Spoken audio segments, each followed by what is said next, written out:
Je vais vous parler de ce qu'on a vécu dans le château des 50. Personnellement, j'ai vécu quelque chose d'étrange dans le château, et je suis pas la seule. Je voulais vous raconter tout ça en fait. Je peux vous dire que j'ai flippé. Mais vraiment. Je fais ce TikTok là parce que je me dis, ok, on nous voit en diffusion dans les 50, mais je trouve que c'est hyper intéressant de savoir en fait, entre guillemets, le vécu du château. Je fais jamais ce genre de TikTok, parce que c'est pas mon registre, je m'y connais pas tant que ça, mais c'est un sujet qui m'intrigue, parce que personnellement, je suis passée, on va dire, de cartésienne. Aujourd'hui, j'y crois réellement, je pense que tout ça existe. Je suis énormément dans tout ce qui est énergie, spirituel, etc. Là, je vais vous remettre le nom du château, c'est le château de Bertichères, je crois que c'est dans l'Oise. De ce qui est raconté dans le château, il y a eu des morts. Il y a une voie ferrée qui passe, qui est toujours là, qui passait aussi à l'époque.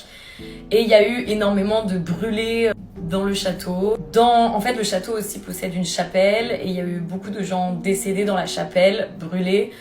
Il y a une personne qui s'est défenestrée dans l'une des chambres. D'ailleurs, je crois que c'est celle de Soraya Cassandra.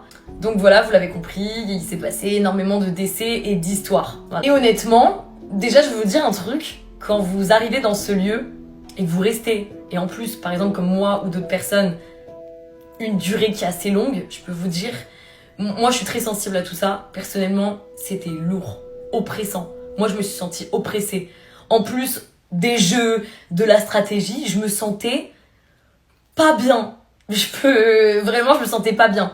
Faut aussi savoir que la déco que vous voyez dans les 50, ce n'est pas la déco officielle du château. Vous voyez dans les 50, ça a été aménagé exprès pour le tournage. On va pas abîmer les meubles, parce que le château loue ses chambres, donc on va pas abîmer les meubles, et puis je pense que c'est de l'ancien, on ne touche pas à l'ancien, quoi. Avant de vous expliquer moi personnellement ce que j'ai vécu, je vais vous expliquer ce que l'une des candidates de la première saison a vécu, c'est ce qu'on m'a raconté. Je vais pas dire son nom parce que je vois pas qu'il y a vraiment d'importance. En fait, c'était en pleine nuit, elle a soif, donc elle descend, il y a de l'eau dans la cuisine. La cuisine est collée au salon. Et en fait, ce qu'elle voit, c'est comme un homme en plein milieu du salon jouer du piano. Alors que, vous pouvez regarder toutes les saisons des 50, il n'y a pas de piano. On est loin de s'imaginer, on est loin de savoir qu'il y aurait un piano. Il faut savoir, dans le château, il y a des femmes qui travaillent, cuisinières, il me semble, femmes de ménage, si je dis pas de bêtises. Et elle travaille ici depuis des années. Et elle dit, oui, en effet, quand il n'y a pas la déco de votre tournage, il y a un piano en plein milieu du salon. Comment elle pouvait le savoir? À part d'aller peut-être à la rigueur sur Booking et se dire, ah bah tiens, je vais regarder le château et la déco. Bon, c'est pas ce qu'on fait avant un tournage. Enfin, personnellement, je sais pas.